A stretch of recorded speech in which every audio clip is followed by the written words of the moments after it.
cliente elige farm-based entre biomass biomasa de origen agrícola o del predio versus biomasa de base forestal. El tercer mito es que las soluciones no requieren concesiones. De hecho, las concesiones existen en escalas múltiples. Existen dentro del hogar, con los individuos, con la comunidad residencial, hasta el nivel nacional, donde, por ejemplo, las políticas pueden estar haciendo algún tipo de concesión en términos de pensar acerca de cuánto dinero hay que invertir en diferentes tipos de políticas sociales, políticas energéticas, para así poder entender dónde poner estos recursos públicos tan escasos. Entonces, siempre van a haber algunas concesiones que existen acá. Muchas veces los legisladores explícita o implícitamente están tratando de hacer algún tipo de análisis de beneficio para poder entender cuáles son las mejores políticas que se pueden realizar. Y aquí es donde llegamos a este gran problema cuando se trata de las concesiones, porque muchos de los costos son costos monetarios verdaderos, pero al mismo tiempo los beneficios muchas veces son beneficios no monetarios, por lo tanto que esos serían monetizados en un marco de costo-beneficio. Entonces, lo que vemos es que los beneficios de salud no se monetizan de la misma manera. Por ejemplo, la gente que recibe el beneficio no lo ve como dinero, no pueden hacer esa inversión porque no ven el beneficio económico. Entonces está esta gran desconexión en la legislación. ¿Quién tiene los recursos para hacer estas decisiones? ¿Y quién se beneficia de las decisiones tomadas? Incluso lo podemos ver a nivel gubernamental. Por ejemplo, si un subsidio tendría que pasar por el Ministerio de Energía, el Ministerio de Silvicultura y los beneficios los está recibiendo el Ministerio de Salud. Al recibir menos ingresos hospitalarios, hay una desconexión que tiene que ser abordada acá. Y también hay estas concesiones son súper diferentes y son bastante amplias, muchas veces son a veces concesiones en tiempo, en terreno, por lo tanto hay que prestarle mucha atención a estas concesiones y tener cuidado de no pensar en soluciones como siempre soluciones universales, porque estas concesiones dependen muchísimo del contexto. Y en ese caso, vamos ya al mito número 4, que es una talla estándar para todos, una regla estándar para todos. La tendencia es que estos que promueven estas soluciones dadas se las promueven como la gran solución. Y eso es problemático porque el contexto ecológico importa, pero también importa el contexto demográfico y socioeconómico.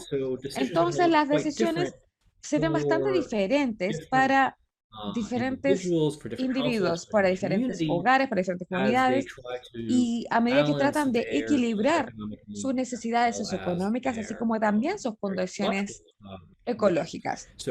Entonces, por ejemplo, un hogar en un área de muy bajos ingresos, que no tiene terreno